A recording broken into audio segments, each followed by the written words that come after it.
శ్రద్ధాభక్తులతో ఆయన సమీపిందాం. ఆయన మాటలు జాగ్రత్తగా ఆలకిందాం. ఆయన మాటలో జీవం ఉన్నది. ఆ జీవము మనకు వెలుగై ఉన్నది. ఈ వెలుగు లోకమునకు ప్రకాశించబడాలి. మనము అనేకులకు వెలుగుగా మనం ఆయన సన్నిధిలో జాగ్రత్త కలిగిన వారుగా మనము నిశ్చయముగా మరి వర్ధిల్లాలన్నదే నా ఆశ. కాబట్టి ప్రియమైన దేవుని పిల్లలారా, క్రీస్తు ఎందు నిమిత్తము బలియాగము అయ్యారు. ఎందు నిమిత్తము తండ్రి తన అభిష్టాన్ని కుమారుడి ద్వారా నెరవేర్చుకున్నాడు. సామాన్యంగా మనందరికీ తెలిసిన విషయాలే. అయితే మరొకసారి వాక్యముతో మనము ధ్యానిద్దాం. సూటిగా వాక్యంలోకి వెళదాం. రోమీయులకు రాసిన పత్రికలో ఒక అద్భుతమైన వివరణాత్మకమైన సత్యాన్ని దేవుడు మనకు తెలియపరిచారు. ఆ మాటను బట్టి మనం ఎంతగానో ఆనందించవలసిన వారుగా ఉన్నాం. అపోస్తలుడైన పౌలు, పరిశుద్ధుడైన పౌలు దేవుని చేత పలకబడిన గొప్ప మాటలు ఇక్కడ నిక్షిప్తమై ఉన్నాయి. ఎవరు తమ ఊహను బట్టి ఏ ప్రవచనము వ్రాయబడదు అన్నది సత్యము. ఇక్కడ పౌలు పరిశుద్ధాత్మ చేత ప్రేరేపింపబడి దేవుని చేత ఆయన పలుకబడిన మాటలు మనము తేటగా పరిశీలిద్దాం.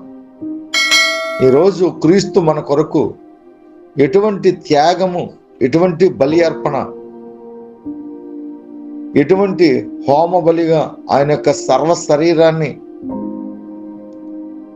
కేవలము మనులను తన తండ్రి ప్రేమిస్తున్నాడని, తన తండ్రి యొక్క వేదనను గమనించి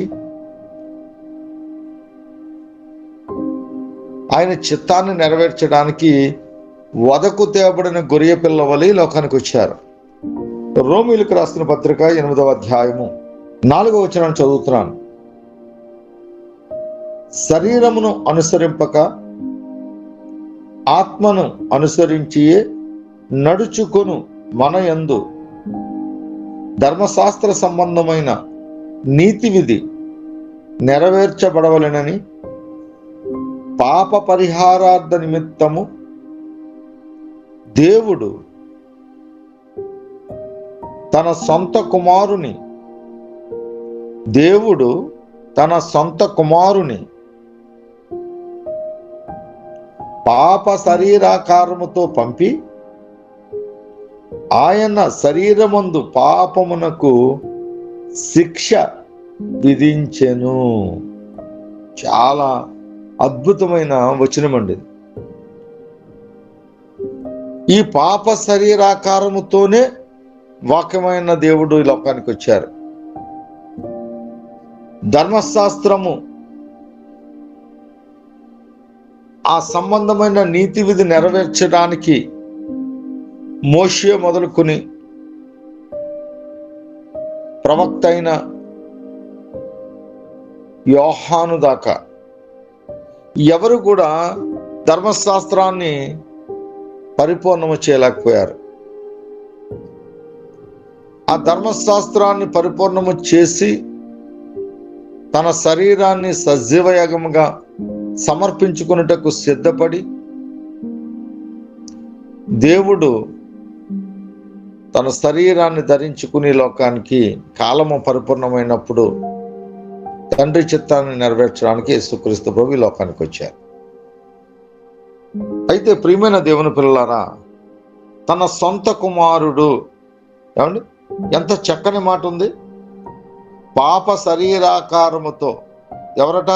దేవుడు తన సొంత కుమారుని పాప శరీరాకారముతో పంపి ఆయన శరీరమందు పాపమునకు శిక్ష విధించెను. పాపమునకు శిక్ష, ఇది గుర్తుపెట్టుకోవాలి. పాపమును నశింపచేయటానికి దేవునికి శరీరము కావలసి వచ్చింది.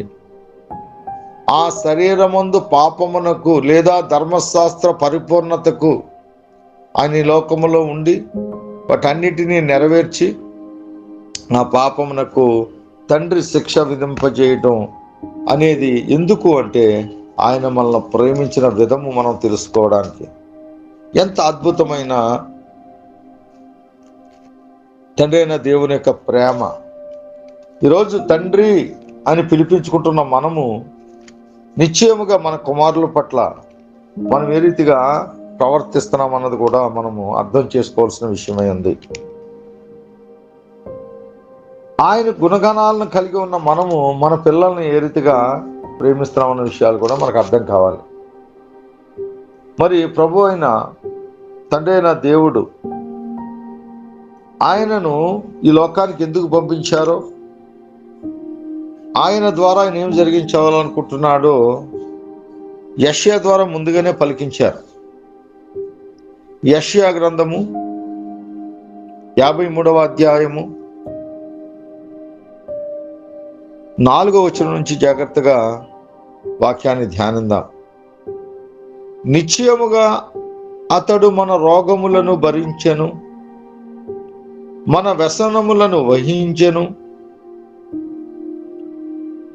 అయినను మొత్తబడి వానిగా దేవుని ఎవరిని వల్లటండి? దేవుని వలన బాధింపబడిన వానిగా, శ్రమ నొందిన వానిగాను మనం అతనిని ఎంచితిమి. మన అతిక్రమ క్రియలను బట్టి అతడు గాయపరచబడెను, మన దోషములను బట్టి నలగగొట్టబడెను, మన సమాధానార్థమైన శిక్ష అతని మీద పడెను. సమాధానార్థమైన శిక్ష. ఈరోజు కూడా ఈ శిక్షింపబడము అనేది ఈరోజు సమాజానికి అర్థం కావట్లేదండి. తన సొంత కుమారుణ్ణే పాపమునకు శిక్ష విధించాడు. అతడు పొందిన దెబ్బల చేత మనకు స్వస్థత కలుగుచున్నది. ఆయన పొందిన దెబ్బల చేత మనకు స్వస్థత. ఈరోజు స్వస్థత కావాలనుకునే వారందరూ కూడా ఆయన దెబ్బలు తిన్నాడని, ఆ దెబ్బల ద్వారా నిశ్చయముగా మనకు స్వస్థత కలుగుచున్నదని నమ్మాలి. నమ్మినప్పుడే దేవుని మహిమను చూచుదుము. మనమందరము గొర్రెల వలె త్రోవ తప్పిపోతిమి. మనలో ప్రతివాడును తనకిష్టమైన త్రోవకు తొలగిను. యెహోవా మన అందరి దోషము అతని మీద మోపెను. ఎవరి మీద? తన జనతేక కుమారుడైన వాక్యమై ఉన్న యేసుక్రీస్తు మీద మన దోషములన్నిటినీ మోపారు, మన పాపములన్నిటినీ మోపారు, మన రోగములన్నిటినీ మోపారు. మన పాపమునకు పాప పరిహారార్థ బలిగా ఆయనను అర్పించారు. ఆయన ఈ లోకములో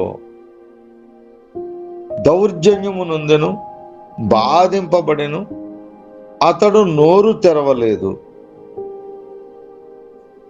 వదకు తేబడిన గొర్రె పిల్లయు బొచ్చు కత్తిరించు వాని ఎదుట గొర్రెయు మౌనముగా ఉండునట్లు అతడు నోరు తెరవలేదు. ఈ వచనాల నుంచి మనం చాలా విషయాలు నేర్చుకోవాలండి. దేవుని శిక్షను తృణీకరించలేదు ఆయన. ఈరోజు మనము చిన్న ఇబ్బంది వస్తే, చిన్న కష్టం వస్తే దేవుని దూషించేవారుగా, దేవునిని ద్వేషించేవారుగా మనము మారిపోతూ ఉంటాం. కానీ తండ్రి యొక్క అభిష్టాన్ని ఎలా నెరవేర్చాడో ఈ వచనాల ద్వారా మనం ధ్యానించవలసిన వారుగా ఉన్నాం. ఈ సబ్జెక్టు అనంతం అండి. ఇంకా ఈయన గురించి మనము ఈ శిలువ ధ్యానము అనేది జీవితకాలము ధ్యానించవలసిందే. ఆ అద్భుతమైన సత్యాన్ని పరిశుద్ధుడును అపోస్తలుడును అయిన పౌలు ఉపవాసం ఉన్నప్పుడు ఆయన సమస్తాన్ని కూడా దర్శించి ఆ విజనరీగా ఆయన హృదయాల్లో ముద్రించుకున్నాడు. ఆయన ఆత్మీయ నేత్రాలతో చూడగలిగాడు కాబట్టి ప్రభు నిమిత్తము 13 పత్రికలు రాయగలిగాడు. ఎంత అద్భుతమైన మాటలు ఇక్కడ కనబడుతున్నాయి చూడండి. ఆయన గొర్రె వలె మౌనముగా ఉన్నట్లు అతడు నోరు తెరవలేదు. అన్యాయపు తీర్పు నొందిన వాడై అతడు కొనుపోబడెను. అతడు నా జనుల అతిక్రమమును బట్టి. ఎవరి జనులట? నా జనులు. తండ్రి అయిన దేవుడు ఎంత ప్రేమమయుడో మీరు అర్థం చేసుకోవాలి. తండ్రి ప్రేమై ఉన్నాడు. ఇక్కడ నిరూపితమవుతూ ఉంది. తండ్రి అంటున్నాడు అతడు అంటే క్రీస్తు ఎందు నిమిత్తము బలియాగమయ్యాడట? నా జనుల నిమిత్తము, నా జనుల అతిక్రమములను బట్టి. ఈరోజు క్రీస్తును ప్రేమించారా? మిమ్మును ప్రేమించారా? ఎంత గొప్ప విషయం అండి. మిమ్మును ప్రేమించి తన సొంత కుమారుణ్ణి బలి అర్పణగా అర్పించి నిన్ను క్రయధనముగా తన గొర్రె పిల్ల యొక్క నిష్కలంకమైన రక్తముతో నిన్ను కొని ఉన్నాడు. నా కుమారుడా, నీవు నీ సొత్తు కాదు, నీవు దేవుని సొత్తు. ఏ రోజైనా ఆలోచించావా? నువ్వు కుటుంబం కోసం, నీ భార్య కోసం, నీ బిడ్డల కోసం, నీ కోసం ఆలోచిస్తావు. నీకు ఎంతగా చేసిన తండ్రి అయిన దేవుని ప్రేమను నువ్వు ఏ రోజైనా ధ్యానించావా? నా క్రైస్తవ సహోదరి సహోదర, సంఘములో ఉన్నానంటావు, రాజ్యంలో ఉన్నానంటావు, పరలోక రాజ్యానికి వారసురాలని అని చెబుతావు. ఎప్పుడైనా తండ్రి అయిన దేవుని ప్రేమను ధ్యానించావా?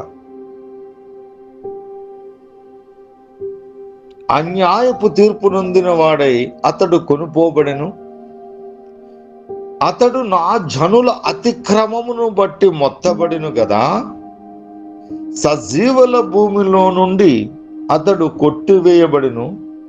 అయినను అతని తరమ వారిలో ఈ సంగతి ఆలోచించిన వారెవరు? వేదన తండ్రి అయిన దేవుడు వేదన పడుతూ ఉన్నాడు. నేను ఎంతగా ఈ బిడ్డలను ప్రేమించాను. నా కుమారుడైన యేసు క్రీస్తు ప్రభువు, నా జనతకైన కుమారుణ్ణి వదకు తేబడిన గొర్రె పిల్లవలే నేను వారిని బలికి అప్పగించాను. ఇదిగో ఎవరు గమనించారు, ఎవరు యోచించారు, ఎవరు ఆలోచించారు అని ఆయన వేదన పడుతూ ఉన్నాడు. ఈ రాత్రి నిన్నే అడుగుతున్నాడు, నా కుమారుడా, నీవు నీ సొత్తు కాదు. నువ్వు అనుకుంటావు నీ బలాన్ని బట్టి, నీ ధనాన్ని బట్టి, నీకున్న ఉద్యోగాన్ని బట్టి, నీ డబ్బును బట్టి, నీ సహవాసాన్ని బట్టి నువ్వు విర్రవీగుతావు.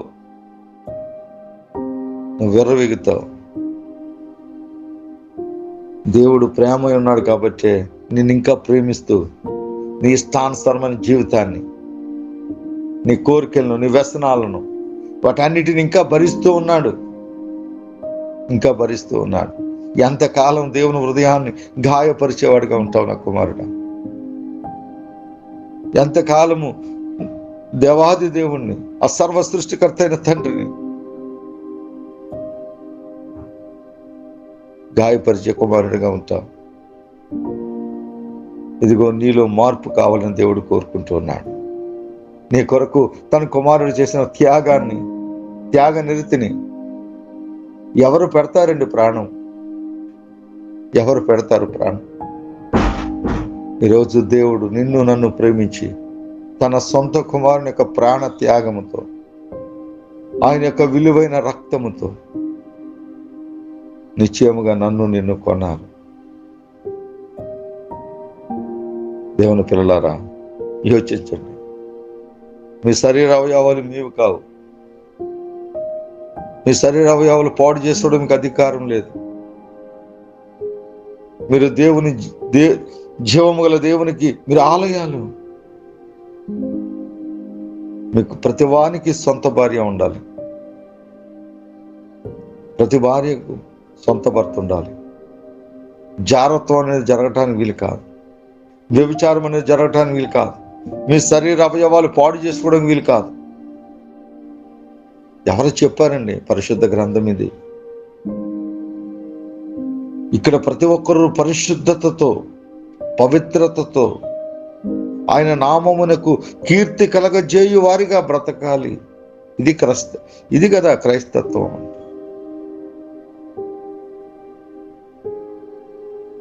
క్రైస్తత్వం వలన సమాజము శాంతి సమాధానాలు స్థిరపరచబడతాయి. ఆయన శాంతిని సమాధానాన్ని అందించగలిగే దేవుడు. ఆయన భుజము మీద రాజ్యభారం ఉంది. ఆయన సమాధాన అధిపతి. ఆయన సమాధానకర్త అయిన తండ్రి. అటువంటి దేవుడు నీ కొరకు నా కొరకు బలియాగమైపోయారు. అతడు మరణమైనప్పుడు భక్తిహీనులతో అతనికి సమాధి నియమింపబడెను. ప్రవచనం అండి, ప్రాప్సీ. ఆయన ఇంకా రాకముందే ఇవన్నీ లేఖనములలో, పుస్తకపు చుట్టలో ఆయన గురించి ఏవైతే రాయబడ్డాయో అవన్నీ భూమి మీద చేసి ముగించడానికి ఆయన లోకానికి వచ్చారు. ఎవరిని ప్రేమించి తెలుసా నా కుమారుడా? తండ్రి మాటకు లోబడి, తండ్రి నిన్ను నన్ను ప్రేమించి ఆయన వేదన పడుతున్నాడని, ఆయన హృదయ వేదన చూడలేక, ఆయనతో ఉండగలిగే ఆ సమానత్వాన్ని విడిచిపెట్టకూడని భాగ్యమని తెలుసుండి కూడా తండ్రి అభిష్టాన్ని నెరవేర్చడానికి ఈ లోకానికి తనకు తానుగా వచ్చాను.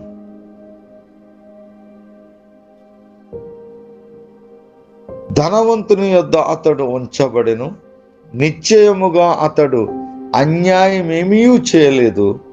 అతని నోట ఏ కపటమును లేదు. ఏమండి? అటువంటి ఆయనను సమాజము దూషించింది, ద్వేషించింది, చివరకు చంపేసింది. ఇది సమాజం యొక్క స్థితి. ఇక అద్భుతమైన మాట 10వ వచనంలో ఉంది. అతన్ని నలగగొట్టుటకు యెహోవాకు ఇష్టమాయెను. అద్భుతమైన మాట. తండ్రికి ఇష్టమైనది, తండ్రికి ఏది ఇష్టమో అదే జరిగించారు క్రీస్తు. తండ్రికి ఇష్టము ప్రభుని నలగగొట్టడము ప్రభుకి ఇష్టము. ఆయన అతనికి వ్యాధి కలగజేసెను. అతడు తన్ను తానే అపరాధ పరిహార బలిగా అతని సంతానము చూచును. ప్రతి సంవత్సరం కూడా, సంవత్సరానికి ఒకసారి యాజకులు మన పాపముల నిమిత్తము రక్త ప్రోక్షణ అవశ్యమని కోడెల యొక్క, దూడల యొక్క, గొర్రెల యొక్క, పొట్టేళ్ల యొక్క ఆ రక్తాన్ని తీసుకుని అతి పరిశుద్ధ స్థలంలోనికి వెళ్ళి ఆ షిరేబులు కెరేబుల మధ్య నిబంధన మందసం ఆ దాని మీద చివరి దేవుని మాటకు లోబడి ఆయన ఏది మాట్లాడతారు, శరేబు కెరూబుల మధ్య ఆయన రక్త ప్రోక్షణ జరగగానే మాట్లాడేవారైనా. అటువంటి సన్నివేశం. కానీ ఒక్కమారే క్రీస్తు రక్తమును ప్రోక్షించి ఆయనకు మనకు అడ్డుగోడను, అడ్డు తెరను తొలగించి మనలనే పరిశుద్ధ స్థలముగా ఆయన రక్తము ద్వారా మార్చి ఉన్నారు. ఎంత అద్భుతం అండి! ఇక పరిశుద్ధ స్థలం, అతి పరిశుద్ధ స్థలం అనేది లేదు. ఇక మనమందరం కూడా జీవము గల దేవునికి ఆలయాలము. ఈ ఆలయాన్ని ఎవరైతే పాడు చేస్తారో వారిని దేవుడు పాడు చేస్తానని ఖచ్చితంగా చెప్పారు. నీ అవయవాలు వేశ్యకు అప్పగించడానికి వీలు కాదు. నీ అవయవాలు వేశ్యతో పంచితే క్రీస్తు యొక్క అవయవాలు వేశ్యతో పంచినట్లే అని చెప్పి అపోస్తలుడైన పౌలు హెచ్చరిస్తూ ఉన్నాడు. అందుకే ప్రతివానికి సొంత భార్య ఉండాలని దేవుడే నిర్ణయించాడు. కాబట్టి ప్రియమైన దేవుని పిల్లలారా, తన్ను తానే అపరాధ పరిహారార్థ బలిగా చేయగా అతని సంతానము చూచును, అతడు దీర్ఘాయుష్యమంతుడగును. యెహోవా ఉద్దేశ్యము అనగా తండ్రి అయిన దేవుని ఉద్దేశ్యము అతని వలన ఎవరతను? వాక్యమై ఉన్న దేవుని వలన సఫలమగును. కాబట్టి ప్రియమైన దేవుని పిల్లలారా, దేవుని యొక్క ప్రేమ మన పట్ల ఉన్న ప్రేమది. ఆ ప్రేమను ఈ రీతిగా తన కుమారుడైన యేసు క్రీస్తు ప్రభువారు మరి మన పట్ల తండ్రికి ఉన్న ప్రేమను ఈ రీతిగా నిరూపించారు. ఆయన పొందిన దెబ్బల ద్వారా ఆయన మన భారములను, మన యొక్క వ్యసనములను, మనకున్న సమస్తాన్ని కూడా ఆయన వహించారు. వాటన్నింటినీ చేసి ముగించారు. కాబట్టి ప్రియమైన దేవుని పిల్లలారా, ఈ యొక్క గొప్ప సత్యాన్ని అపోస్తలుడైన పౌలే హెబ్రీయులకు పత్రిక రాస్తూ ఒక అద్భుతమైన విషయాన్ని ఇక్కడ మనకు తెలియపరుస్తారు. 9వ అధ్యాయము ప్రతి ఒక్కరు వెంబడించండి. నేనే జాగ్రత్తగా చదువుతాను, మీరు ఆలకించండి. 11వ వచనం చదువుతున్నాను. అయితే క్రీస్తు రాబోచున్న మేలుల విషయమై ప్రధాన యాజకుడిగా వచ్చి తానే నిత్యమైన విమోచన సంపాదించి హస్తకృత్యము కానిది అనగా ఈ సృష్టి సంబంధమైనది కానిదియు మరి ఘనమైనదియు పరిపూర్ణమైనదియు అయిన గుడారము ద్వారా మేకల యొక్కయు కోడుల యొక్కయు రక్తముతో కాక తన స్వరక్తముతో ఒకేసారి పరిశుద్ధ స్థలములో ప్రవేశించెను. ఎలయనగా మేకల యొక్కయు ఎడ్ల యొక్కయు రక్తము మైలపడిన వారి మీద ఆవుదూడ బూడిద చల్లుటియు శరీర శుద్ధి కలుగునట్లు వారిని పరిచిన ఎడల నిత్యుడకు ఆత్మ ద్వారా తన్ను తాను దేవునికి నిర్దోషిగా అర్పించుకున్న క్రీస్తు యొక్క రక్తము నిర్జీవ క్రియలను విడిచి జీవము గల దేవుని సేవించుటకు మీ మనస్సాక్షితో ఎంతో ఎక్కువ శుద్ధి చేయను. అందుకే అంటున్నాడు, ఈ హేతువు చేత మొదటి నిబంధన కాలములో జరిగిన అపరాధముల నుండి విమోచన కలుగుటకై ఆయన మరణము పొందునందున పిలువబడిన వారు నిత్యమైన స్వాస్థ్యమును గూర్చిన వాగ్దానమును పొందు నిమిత్తము ఆయన క్రొత్త నిబంధనకు మధ్యవర్తి ఉన్నాడు. ఎంత అద్భుతమైన విషయం! ఎంత అద్భుతమైన విషయం! కాబట్టి ప్రియమైన దేవుని పిల్లలారా,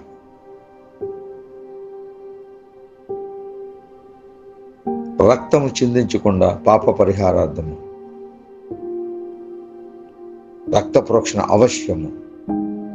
ఆ రక్త ప్రోక్షణ యేసయ్య మన నిమిత్తము ఆయన చేసి ముగించారు. ఎందుకు ఆ మరణ శాసనము చేయవలసి వచ్చిందో 16వ వచనంలో తేటగా చెప్తూ ఉన్నారు. మరణ శాసనం ఎక్కడ ఉండునో అక్కడ మరణ శాసనము వ్రాసిన వాని యొక్క మరణము అవశ్యము. మరణించాలి. ఆ శాసనము వ్రాసిన వాడు మరణము పొందితేనే అది చెల్లును. నిశ్చయముగా మన పెద్దవారు చనిపోవడానికి ముందుగా మనకు ఉన్న ఆస్తులు అవి ఇవి అలా పిలిపించి వీరికెంత అని అన్నదమ్ములకు రాస్తూ ఉంటారు.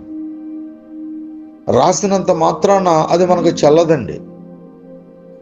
అది మనకు చెల్లాలి అంటే రాసిన వాడు మరణించాలి. అదే చెప్తున్నాడు ఇక్కడ. మరణ శాసనం ఎక్కడ ఉండునో అక్కడ మరణ శాసనము రాసిన వాని మరణము అవశ్యము. ఆ శాసనము వ్రాసిన వాడు మరణము పొందితేనే అది చెల్లును. అది వ్రాసిన వాడు జీవించుచుండగా అది ఎప్పుడైనాను చెల్లునా? ఇందుచేతే మొదటి నిబంధన కూడా రక్తము లేకుండా ప్రతిష్ఠింపబడలేదు. ధర్మశాస్త్రము ప్రకారము మోషే ప్రతి ఆజ్ఞను ప్రజలతో చెప్పిన తరువాత ఆయన నీళ్లతోనూ రక్తము గల గొర్రెబొచ్చుతోనూ ఇస్సోపుతోనూ కోడుల యొక్కయు మేకల యొక్కయు రక్తము తీసుకుని దేవుడు మీ కొరకు విధించిన నిబంధన రక్తమిదే అని చెప్పుచు గ్రంథము మీదను ప్రజలందరి మీదను ప్రోక్షించెను. మోషే చేసిన ప్రోక్షణ. ఆయన వేరొక రక్తాన్ని ఆశ్రయించాడు. కానీ క్రీస్తు తన స్వరక్తాన్ని ఇచ్చాడు. ఎంత అద్భుతమండి! దేవుని పట్ల నా కుమారుడు నీ వైఖరి. తండ్రి త్యాగమూర్తి, తండ్రి క్రియేటర్, తండ్రి జన్మనిచ్చేవాడు, తండ్రి జన్మింపచేసేవాడు, తండ్రి ప్రొడ్యూస్ చేసేవాడు, తండ్రి క్రియేట్ చేసేవాడు, తండ్రి ఉన్నదాన్ని లేనట్టుగా లేనిదాన్ని ఉన్నట్టుగా పిలిచేవాడు, శూన్యములో సమస్తాన్ని సృజించేవాడు, సృష్టికర్త. ఆయన నామమే తండ్రి. ఆ తండ్రి నామాన్ని ఉచితంగా మనకిచ్చేశారు. తండ్రిగా నీ బాధ్యతలు, తండ్రిగా నువ్వు చేయాల్సిన విధులు, తండ్రిగా నువ్వు నెరవేర్చవలసిన పనులు పరిపూర్ణంగా నువ్వు భూమి మీద నెరవేర్చావు నా కుమారుడా. నెరవేరిస్తే ధన్యుడివి. నీకెందుకు నీ గర్భవాసాన్ని కుమార్తెను ఇస్తా ఉన్నాడు? తండ్రి యొక్క అభీష్టము, తండ్రి కుమారుల మధ్య సహవాసము, కుటుంబాల మధ్య ఐక్యత, సహవాసాల మధ్య ఐక్యత, లోకము యావత్తు దేవుడు ఒక్కడే, విశ్వాసం ఒక్కటే, అందరిలో వ్యాపించిన తండ్రి ఒక్కడే. ఏమండి? దేవుడు ఒక్కడేనట, విశ్వాసం ఒకటేనట, బాప్తిసం ఒకటేనట, అందరిలో వ్యాపించి ఉన్న తండ్రి ఒక్కడేనట. కాబట్టి ప్రియమైన దేవుని పిల్లలారా, తండ్రి అనే నామాన్ని మనకు ఉచితముగా అనుగ్రహించిన దేవునికి నువ్వు ఏ రీతిగా తిరిగి ఆయనకి కృతజ్ఞత కలిగిన వాడిగా నీ కుటుంబాన్ని ఏ రీతిగా పోషిస్తున్నావు, నీ బిడ్డలను ఎలా పోషిస్తున్నావు అనే విషయాన్ని మనం తెలుసుకోవాల్సిన వారిగా ఉన్నాం. అదే విధముగా గుడారం మీదను సేవా పాత్రలన్నిటి మీదను ఆ రక్తమును ప్రోక్షించను. మరియు ధర్మశాస్త్ర ప్రకారము సమస్త వస్తువులను రక్తము చేత శుద్ధి చేయబడి రక్తము చిందింపకుండా పాప క్షమాపణ కలగదనియు సామాన్యముగా చెప్పవచ్చును. పరలోకముందున్న వాటిని పోలిన వస్తువులను బట్టి బలుల వలన శుద్ధి చేయబడి ఉండెను గాని పరలోక సంబంధమైన వీటికంటే శ్రేష్టమైన బలులు శుద్ధి చేయబడవలసి ఉండెను. అందువలన నిజమైన పరిశుద్ధ స్థలమును పోలి హస్తకృత్యమైన పరిశుద్ధ స్థలములో క్రీస్తు ప్రవేశింపలేదు గాని ఇప్పుడు మన కొరకు దేవుని సముఖమందు కనబడుటకు పరలోకమందే ప్రవేశించను. అబ్బా, ఎంత అద్భుతమైన విషయం అండి. ఒక గొప్ప మర్మమును చెప్తున్నాడు, ఒక గొప్ప మర్మమును తెలియపరుస్తూ ఉన్నాడు. ఇక్కడ మోషేకు అప్పగింపబడిన 40 దినములు రాత్రింబవళ్ళు దేవుని సన్నిధిలో ఉండి గుడారమును అమర్చుచున్నప్పుడు మోషేతో ముమ్మారు మాట్లాడతాడు, జాగ్రత్త సుమి, జాగ్రత్త సుమి. చూడండి 8వ అధ్యాయము 5వ వచనాన్ని నాకు ఒళ్ళు గగురు చేస్తుంది. మోషే గుడారము అమర్చబోయినప్పుడు కొండ మీద నీకు చూపబడిన మాదిరి చొప్పున సమస్తమును చేటకు జాగ్రత్త పడుము, జాగ్రత్త పడుమని దేవుని చేత హెచ్చరింపబడిన ప్రకారము ఈ యాజకులు పరలోకమందు వస్తువులు ఛాయారూపకమైన గుడారమునందు సేవ చేదురు. ఈయన అయితే ఇప్పుడు మరీ ఎక్కువైన వాగ్దానమును బట్టి నియమింపబడిన మరి ఎక్కువ నిబంధన మధ్యవర్తి అయి ఉన్నాడు. ఎవరట? క్రీస్తు. ఎటువంటి అద్భుతమైన విషయాలండి. పరలోకములో ఒక మందిరం ఉంది, దాని కొలతలు, దాని రూపురేఖలు, దాని యొక్క ఛాయ, దాని యొక్క బ్లూ ప్రింట్ ఎవరికి ఇచ్చాడట? 40 రాత్రింబవళ్ళు మోషేకు తెలియపరిచారు. ఎంత విచిత్రమైన విషయం అంటే, సృష్టి యావత్తు 6 దినాలు సృజించి 6వ దినాన్ని మానవుని నిర్మించి 7వ దినాన్ని విశ్రమించిన దేవుడు యొక్క విధి విధానాలను, ఆ మందిరం యొక్క ఛాయను, బ్లూ ప్రింట్ను మోషేకు అప్పగించడానికి 40 దినములు రాత్రింబవళ్ళు పట్టినాయట. ఇంకా అర్థం కాలేదేమని హెచ్చరిస్తూ ఉన్నాడు. ఎందుకో తెలుసా? దానిలోనికి క్రీస్తు ప్రవేశించాలి. ఎక్కడ? ఇక్కడ కాదు, పరలోకములో. ఆయన ఈ మందిరంలోకి వెళ్ళాడండి.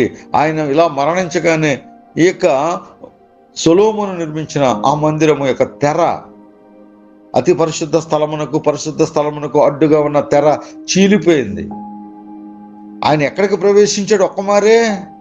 ఎంత అద్భుతమైన మాట అండి. ఆయన ఎక్కడికి ప్రవేశించాడట? నిశ్చయముగా ఆయన చెప్తున్నాడు, అందువలన నిజమైన పరిశుద్ధ స్థలమును పోలి హస్తకృత్యమైన పరిశుద్ధ స్థలములో క్రీస్తు ప్రవేశింపలేదు గాని.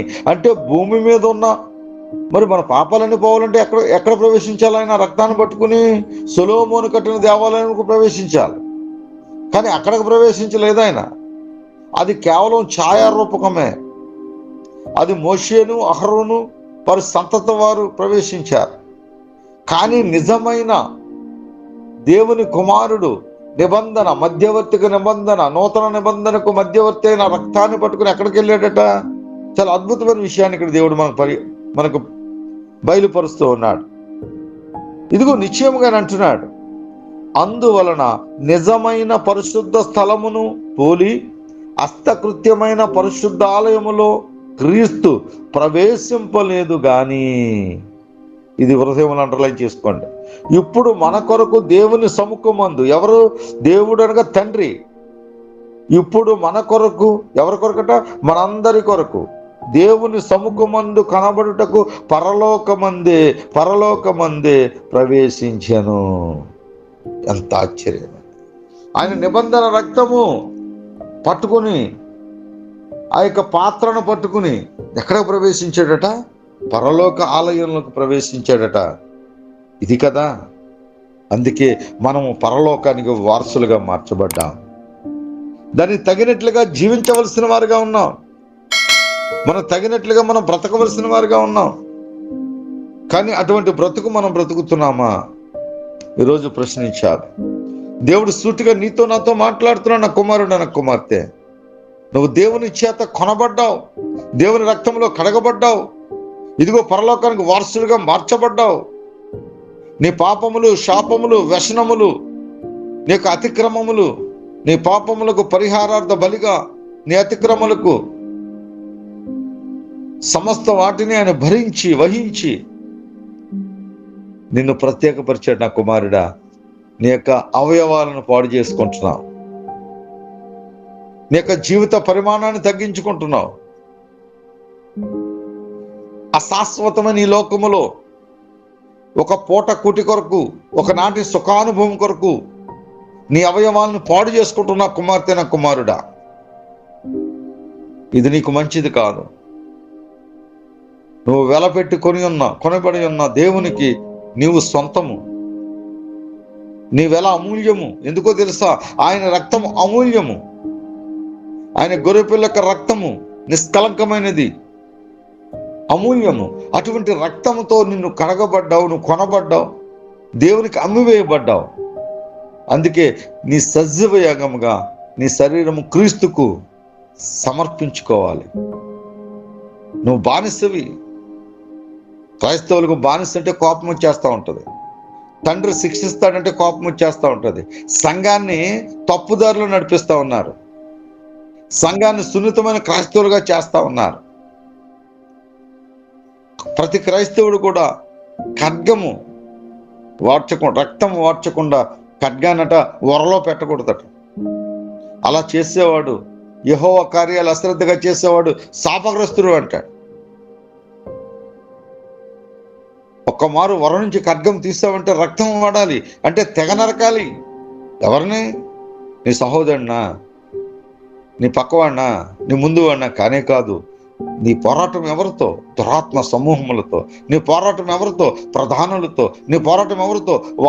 వాయుమండలపు ఆ సమూహముతో, అపవాదితో. నీ పోరాటం రక్తము కారునంతగా మీరు ఇంకా పాపముతో పోరాడలేదంటాడు అపోస్తలుడైన పౌలు. పోరాడాలి. మన దేవుని కుమారుడా, నేను ప్రభువుని నమ్ముకున్నానంటే కాదు. యోధా అమ్ముకున్నాడు, నువ్వు నమ్ముకున్నావు, అంతే తేడా. ఈరోజు ప్రతి ఒక్కరూ యోధాలుగానే మారిపోతా ఉన్నారు. వాక్యాన్ని నమ్ముకునేవారు, గాత్రాన్ని నమ్ముకునేవారు, పాటను నమ్ముకునేవారు, ప్రార్థన నమ్ముకునేవారు, సహవాసాన్ని నమ్ముకునేవారు. అమ్ముకోవటమే. యోధాకి నీకు తేడా ఏముంది? యోధా అమ్ముకున్నా పశ్చాత్తాపడ్డాడు. యోధా ఆనాటి కోసం ఆలోచించిన ఆయన యొక్క శిక్షలు చూసి పశ్చాత్తాపడ్డాడు. నీకు పశ్చాత్తాపం లేదు. నీకు మంచి గాత్రం ఇస్తే పాట 5,000కి, 10,000కి, 1,00,000కి అమ్ముకుంటావు. నీకు వాక్య తలంత ఇస్తే 5,000కి, 10,000కి, 1,00,000 రూపాయలకి నువ్వు అమ్ముకుంటావు, గంటల లెక్కన అమ్ముకుంటావు. ఎవరిచ్చారు నీకు గొంతు? ఎవరిచ్చారు ఆ వాక్యం నీకు? ఎవరిచ్చారు ఆ ప్రార్థన? ఎవరిచ్చారు ఆత్మకార్యాలు? ఎవరిచ్చారు ఆ కృపావరాలు? ఎవరిచ్చారు ఆత్మఫలాలు? అమ్ముకోవడానిక? జాగ్రత్త సుమి. నిన్ను ఆయన కొనుక్కున్నాడు. సత్యాన్ని విరిగి సత్యమందు ప్రతిష్ఠింప చేయబడిన ప్రతి కుమారుడు, ప్రతి కుమార్తె కూడా సర్వసత్యంలోకి నడిపింపబడాలన్నదే దేవునికి ఉద్దేశం. ఆయన ఎక్కడట? పరలోకమందే ప్రవేశించాడట. ఈ లోకపు సంబంధమైన గుడారంలో కాదు ఆయన వెళ్ళింది. ఈ లోక సంబంధమైన ఆ యొక్క తొమ్మకర్రతో చేసిన మందసము, ఆ మందసములో ఇదిగో మన్నాగల పాత్ర, అహరోను సిగురించి కర్ర, ఆజ్ఞల పలక, ఇదిగో నిశ్చయముగా శరేబు గ్రేబుల మధ్య ఆ మందిరంలో కాదు ఆయన ప్రవేశించింది, పరలోకమందున్న మందిరంలోనికి ఆయన ప్రవేశించాడు. తద్వారా అక్కడ ఆ మందిరాన్ని, ఆ బలిపీఠాన్ని ఆయన శుద్ధీకరించాడు. ప్రియమైన దేవుని పిల్లలారా, అందుకే అపొస్తలుడైన పౌలు అంటాడు, నీ పౌరుషత్వం ఇక్కడ కాదు. నువ్వు పౌరుషత్వం ఎక్కడ అనుకుంటున్నావు? నీ ఆధార్ కార్డు ఎక్కడ అనుకుంటున్నావు? నీ ఆధార్ కార్డు ఇక్కడ కాదు. నీ పౌరసత్వం ఎక్కడ కాదు, పరలోకమే నీ పౌరసత్వం. వాక్యమైన దేవుడే నీ యొక్క నిలయము. నువ్వు ఆయన నుంచి వచ్చావు. కడపటి ఆదామైన యేసుక్రీస్తు ప్రభు ఎముక నుంచి వచ్చిన ఓ సంగమా, నిద్రలేవు. తిరిగి ఆయన ఎముకలో ఎముకగా, ఆయన మాంసములో మాంసముగా నువ్వు స్థిరపడాలి. తండ్రి అయిన దేవుని యొక్క అభిష్టము, తండ్రి అయిన దేవుని యొక్క ఉద్దేశ్యము ఎంతవరకు నువ్వు నిర్వర్తించగలుగుతున్నావు నా కుమారుడా? అంతేకాదు, ప్రధాన యాజకుడు ప్రతి సంవత్సరము తనది కాని రక్తము తీసుకుని పరిశుద్ధ స్థలములోనికి ప్రవేశించినట్లు ఆయన అనేక పర్యాయములు తన్ను తాను అర్పించుకున్నట్టుకు ప్రవేశింపలేదు. అట్లైన ఎడల జగత్పునాది వేయబడినది మొదలుకొని ఆయన అనేక పర్యాయములు శ్రమ పడవలసి వచ్చెను. అయితే ఆయన యుగముల సమాప్తి అందు తన్ను తానే బలిగా అర్పించుకున్నట వలన పాప నివారణ చేయుటకై ఒక్కసారే ప్రత్యక్షపరచబడెను. చాలా క్లారిటీగా ఉన్నాడు పరిశుద్ధాత్మ. మనుష్యులు ఒక్కమారే లేదా ఒక్కసారే మృతి పొందవలనని నియమింపబడెను. ఆ తర్వాత తీర్పు జరుగును. అలాగునే క్రీస్తు కూడా అనేకుల పాపములను భరించుటకు ఒక్కసారే అర్పింపబడి తన కొరకు కనిపెట్టుకుని ఉండి వారి రక్షణ నిమిత్తము పాపము లేకుండా ఎలా వస్తారట? యోధా గోత్రపు సింహం వలె. ఈసారి కథ మారిపోయింది. వదక తేపడని గొర్రె పిల్ల వలె ఇప్పుడు వచ్చారు, కానీ రెండవసారి ఎలా వస్తారట? యోధా గోత్రపు సింహం వల్ల వస్తారట. అందుకే అంటున్నాడు, పాపము లేకుండా రెండవసారి ప్రత్యక్షమగును. పాపము లేకుండా. ఏమండి, ఆయనలో పాపం ఉన్నదా అని ఆయనే ప్రశ్నించాడు. ఎప్పుడు వచ్చింది ఆయనలో పాపము అంటే, మన యొక్క ఉగ్రత పాత్ర, మన యొక్క పాపపు పాత్ర ఆయన త్రాగాడు. ఆయన పాపముగా మార్చబడ్డాడు. ఆ పాపమునక శరీరమందు దేవుడు శిక్షించాడు. అందుకే అంటున్నాడు, నా దేవా ఏల నా చేయి వడనాడితివి అంటున్నాడు. ఎస్, పాపమునకు దేవుడు మొహము చాటు వేశాడు. ఆ పాపమును చూడలేకపోయాడు. ఆ పాపమునకు శిక్ష వేసిన తర్వాత ఆయనను ఇదిగో నిశ్చయముగా సజీవుల లోకంలో జ్ఞాపకం చేసుకున్నాడు. నా ప్రియమైన దేవుని పిల్లలారా, పాపమును ద్వేషించాలి, పాపిని క్షమించాలి. సమస్తము కూడా మనం తెలుసుకోవాలి. ఇవన్నీ జరగాలి అంటే ముందుగా మనం ఏం చేయాలట? ఆయన ఎలాగా కనికరింపబడ్డాడు అనే విషయాలు కూడా మరి అపోస్తలుడైన పౌలు ఎంత బాగా వివరిస్తాడండి. చాలా అద్భుతం. తను సృష్టికర్త అయిన దేవుని కుమారుడే, ఆయన వాక్యమైన దేవుడే, కానీ ఆ శరీరధారిగా ఉన్నప్పుడు ఆయన తండ్రితో ఏ రీతిగా సహవాసం కలిగి ఉన్నాడో చూసాం. తండ్రి అయిన దేవునికి ఏ రీతిగా మొర్ర పెడుతున్నాడో చూద్దాం. ఎబ్రీయులకు రాసిన పత్రికలోనే 5వ అధ్యాయంలో ఒక మంచి మాట 7వ వచనాన్ని నేను చదువుతున్నాను. శరీరధారి అయి ఉన్న దినములలో మహారోదనతోను కన్నీళ్లతోను తన్ను మరణము నుండి రక్షింపగలవానికి ప్రార్థనలను యాచనలను సమర్పించి భయభక్తులు కలిగి ఎవరికట? వాక్యమైన దేవునికి. ఎవరికట? జనతేకుడైన యేసుక్రీస్తు ప్రభువారికి, తండ్రికి ఏ రీతిగా మొర్ర పెడుతున్నాడో చూడండి. మరణము నుండి ఎవరు రక్షిస్తారట? తన తండ్రి అయిన దేవుడు రక్షిస్తాడు. అందుకు ఆయన ఏం చేస్తున్నాడట? ప్రార్థనలు యాచనలు సమర్పించి భయభక్తులు కలిగి ఉన్నందున ఆయన అంగీకరింపబడెను. ఎంత ఆశ్చర్యం! ఆయన అంగీకరించబడాలి అంటే ఆయనలో ఉన్న గుడ్ క్వాలిటీస్.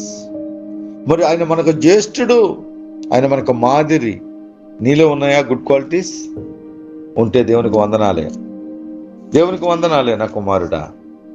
ఆయన ఈ భూమి మీద ధర్మశాస్త్రాన్ని యావత్తు పరిపూర్ణం చేశాడనడానికి చివరిగా ఒక మాట చదువుకుని మనము ముగించుకుందాం.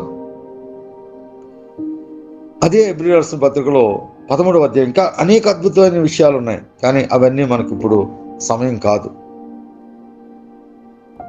కాబట్టి ఇక్కడ ఆయన ధర్మశాస్త్రాన్ని చూడండి ఎంత గొప్పగా నెరవేర్చారు. 13:12 చదువుతున్నాను. కావున యేసు కూడా తన స్వరక్తము చేత ప్రజలను పరిశుద్ధపరచుటకై. కావున యేసు కూడా తన స్వరక్తము చేత ప్రజలను పరిశుద్ధపరచుటకై గవిని వెలుపట ఎక్కడండి? యెరూషలేము బయట. గవిని దాటి బయటికి వెళ్ళారు. కపాలం అనే స్థలానికి, గుల్కాత్ అనే కొండ మీద ఆయన అక్కడ బలి యజ్ఞము చేశారు. ఆయన బలి యజ్ఞం అయిపోయారు. ఎవరి నిమిత్తం? నా కుమారుడు, నా కుమార్తె, నీ నిమిత్తము, నా నిమిత్తము.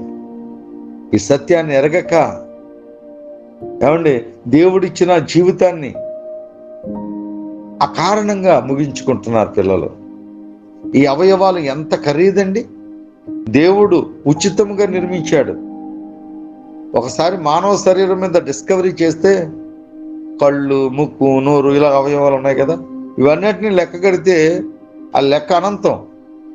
ఈరోజు మనము సెల్ వాడతాం కదా, అది ఫోటో పిక్చర్ బాగా రావాలంటే దాని లెన్స్ అంటారు. ఆ లెన్స్ రకరకాల కాస్ట్. కానీ మన కన్ను చూడండి, ఆకాశంలో ఉన్న నక్షత్రాన్ని కూడా చూస్తుంది. అంటే ఎంత చిన్న దాంట్లో దేవుడు అంత గొప్ప పరిణామాన్ని ఇచ్చాడు.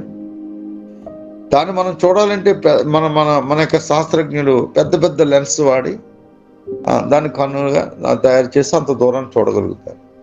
మనం దేవుడిచ్చిన చిన్న కంటితో దాన్ని చూడగలుగుతాం. ఇలా అవయవాలని లెక్కేస్తే కొన్ని కోట్ల ఖర్చు. అదంతా మనం ఉచితంగా పొందుకున్నాం. ఒకసారి డయాలసిస్ పేషెంట్ని గుర్తుపెట్టుకోండి. కిడ్నీ పనిచేయక డయాలసిస్ చేసుకోవాలంటే పెద్ద మిషన్ ఉంది, వాషింగ్ మిషన్ అంత మిషన్ ఉంది. దానికి మరలా 25 లీటర్ల నీటిని వాటర్ బాటిల్ పక్కన పెట్టారు. ఈ మనిషికి వాటర్ వెళ్తుంది, రక్తం బయటకు వస్తుంది, ఇవన్నీ కూడా మిక్స్ అవుతున్నాయి, మళ్ళీ పంపింగ్ అవుతుంది, తిరిగి లోపలికి వెళ్తుంది. ఇవన్నీ నీకు చిన్న కిడ్నీ చేస్తుంది. నువ్వు ఆలోచించే విధానం ఉంటుంది. దేవుని పట్ల నీ వైఖరి మారిపోద్ది. నువ్వు ఆలోచించు. నా కుమారుడా, పడక మీద ఆలోచించు. నీ పడక మీద ఆలోచించు. ఆ డయాలసిస్ చేయడానికి ఎంత కష్టమో తెలుసా? ఈ మనిషి అటు ఇటు ఇలా కదలకూడదు. కదిలితే రక్తం అంతా అది పాడైపోతుంది, కిందకు పోతుంది. అలా బిగుసుకుపోయి ఉండాలి. 1 గంట చేస్తారు, 2 గంటలు చేస్తారు. కానీ నువ్వు పరిగెడుతున్నావు, నువ్వు గుద్దులాడుతున్నావు, నీ భార్యను కొడుతున్నావు, నీ తమ్ముడిని తరుగుతున్నావు, చంపేస్తానంటున్నావు, పొడి చేస్తానంటున్నావు, పరుగులు ఎడుతున్నావు, కారు ఎక్కుతున్నావు, విమానం ఎక్కుతున్నావు, నీ ఇష్టానుసారమైన జీవితాన్ని జీవిస్తున్నావు. నీ కిడ్నీ ఆ పని చేస్తా ఉంది, నీ గుండె ఆ పని చేస్తా ఉంది, నీలో ఉన్న అవయవాలు సమస్తం ఆ పని చేస్తా ఉన్నాయి. ఒక్కసారి ఆలోచించావు. ప్రేమించలేదని, ప్రేమను యాక్సెప్ట్ చేయలేదని, తండ్రి తిట్టాడని, తల్లి ఏదో ద్వేషించిందని, దూషించిందని, నీ ప్రాణాన్ని తీసుకునేవాడుగా, నీ ప్రాణాలను ముగించుకునేవాడుగా, గాయపరుచుకునేవాడుగా, చేతులు కోసుకునేవాడుగా, ఏమంటే యాసిడ్ పోసేవాడుగా, ఇలా రకరకాల మనుషులు ఈ మధ్య. కానీ ఒక్కసారి ఆలోచించు, నువ్వు ఎలా జన్మించావు, నీ పుట్టుకేంటి, నీ అవయవాలేంటి, నీ రూపం ఏంటి, నీ ఒక అద్భుతం, నువ్వు ఈ లోకానికి ఒక ఆశ్చర్యం, నువ్వు వండర్. దేవుని చేతిలో నువ్వు ఒక తండర్. నా కుమారుడా, నీ యొక్క శరీర అవయవాలను పాడు చేసుకోవద్దు. నీకు సమస్తము నీ తండ్రి సమకూర్చాడు. సమస్త సృష్టిని సృజించిన తర్వాతే మనిషిని లోకానికి తీసుకొచ్చాడు. మొదటగా నిన్ను క్రీస్తులో ఏర్పరచుకున్నాడు. సృష్టి ఆరంభము కంటే ముందే నిన్ను క్రీస్తులో ఏర్పరచుకున్నాడు. నిన్ను గూర్చి ఆలోచించి సర్వ సృష్టిని సృజించాడు. ఎన్ని రంగులు, ఎన్ని అందాలు, ఎటువంటి వాతావరణం. ఈరోజు మనం ఏసీ ₹1,00,000 2,00,000 పెట్టుకుని కొనుక్కుని ఆ కరెంటుతో మనం వాడుకుంటున్నాం. కానీ దేవుడు చల్లని గాలి, అద్భుతం కదా. ఆక్సిజన్ మనందరికీ తెలుసు.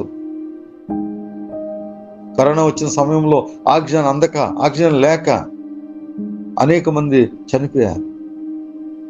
అటువంటి ఆక్సిజన్ దేవుడు ఊరకనే నీకు ఇస్తా ఉన్నాడు. వాటర్, నీళ్ళు లేక ఎన్నో రాష్ట్రాలు, ఎన్నో దేశాలు ప్రాణాలు పోగొట్టుకుంటున్నారు. ఆ నీటిని శుద్ధీకరించి ఏమండి, 10 రూపాయల వాటర్ బాటిల్ దగ్గర నుంచి 10 లక్షల వాటర్ బాటిల్ దాకా కూడా 1 లీటర్ నీరు ఖరీదు చేసుకుని అమ్ముకుంటున్నారు. వారికి మనకి పెద్ద తేడా లేదండి. వారు ఇంకా ఆ నీటిని సమకూర్చుకుని అమ్ముకుంటున్నారు, పెట్రోల్ని తోడుకుని అమ్ముకుంటున్నారు. మనం అలా కాదు, ఉచితంగా వచ్చిన వాక్యాన్ని అమ్ముకుంటున్నాం, ఉచితంగా అందించిన ప్రార్థన నమ్ముకుంటున్నాం, ఉచితంగా దేవుడిచ్చిన గాత్రాన్ని నమ్ముకుంటున్నాం. సిగ్గుపడాల్సిన పరిస్థితి. దేవుడు అన్నిటినీ నీకు ఉచితంగా అనుగ్రహించాడయ్యా. నువ్వు దేవునికి కృతజ్ఞతగా ఉండాలి, దేవుని కృతజ్ఞత కలిగి ఉండాలి. యేసేని కలిగి ఉంటే కాదు, యేసే వలె జీవించాలి.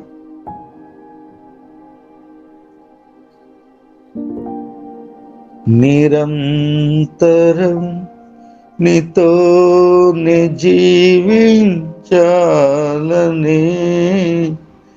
ఆశ నన్నిలా బ్రతికించుచున్నది.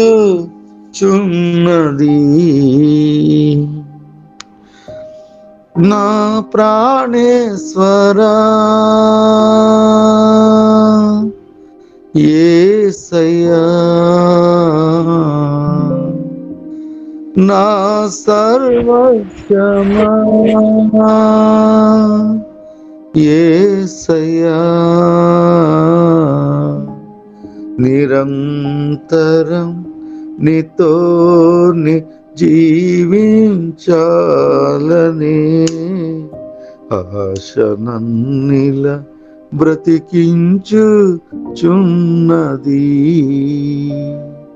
చీకటిలో నేనున్నప్పుడు నీ వెలుగు నాపై ఉదయించెను.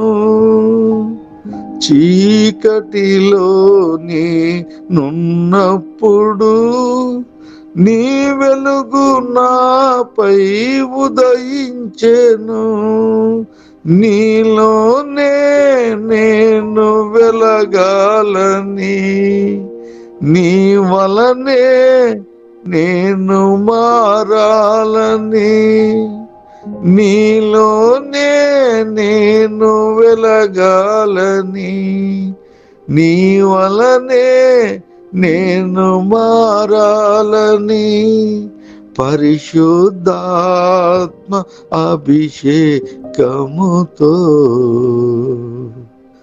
నింపుచున్నావు నీ రాకడకై. నిరంతరం నీతోనే జీవించాలనే ఆశ నన్నిలా బ్రతికించుచున్నది.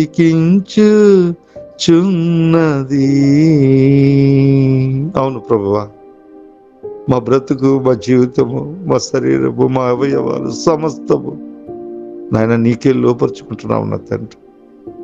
బ్రతుకుట క్రీస్తే, చావైతే లాభమని భక్తుడైన పౌలు ప్రభువా తెలియపరిచినట్లుగా, ఇదిగో నా తండ్రి, మేము తినుటే అయినా నాయన మేము బ్రతకటమైనా అది నీ కొరకై ఉండాలి ప్రభు. నీ ప్రేమ నుండి మమ్మను ఏది ఎడబాటు చేయలేదు నా తండ్రి. అది ఆకలైనను, ఉపద్రవమైన, ఖడ్గమైనను, మరణమైనను నా తండ్రి నీ నుంచి మమ్మను విడదీయలేదు ప్రభు. నాయన నీతో మాకు అటువంటి సహవాసమును అనుగ్రహించిన తండ్రి. మాలో ఉన్న వ్యసనాలు తీసివేయండి, మాలో ఉన్న అనారోగ్యాలు తీసివేయండి, మాలో ఉన్న అభద్రతాభావం తీసివేయండి, మాలో ఉన్న హేయమైన ప్రతి అంశమును ప్రభువా నజరేయుడైన యేసుక్రీస్తు అతి శ్రేష్టమైన నామంలో నిశ్చయముగా నన్నును బిడ్డలను విడిచి బయటకు రమ్మని ఆజ్ఞాపిస్తాం. Thank you Lord, thank you Jesus, thank you holy spirit. Hallelujah. నాయన కాన్ఫరెన్స్ ద్వారా, వాక్యము ద్వారా, ప్రార్థన ద్వారా, ఆరాధన ద్వారా ఘనతయు, మహిమయు, ప్రభావాలు మీరు పొందుకోరండి. బిడ్డల వాక్యాన్ని విని విని విడిచిపెట్టేవారుగా కాక వారి హృదయాలను ముద్రించుకొని నిరంతరంగా ఫలించే భాగ్యాన్ని బిడ్డలకు మాకు అనుగ్రహిస్తారని మా యేసు పరిశుద్ధ నామములో ప్రార్థన విజ్ఞాపన అడిగి వేడుకుని పొందుకుని నామ పరమ తండ్రి.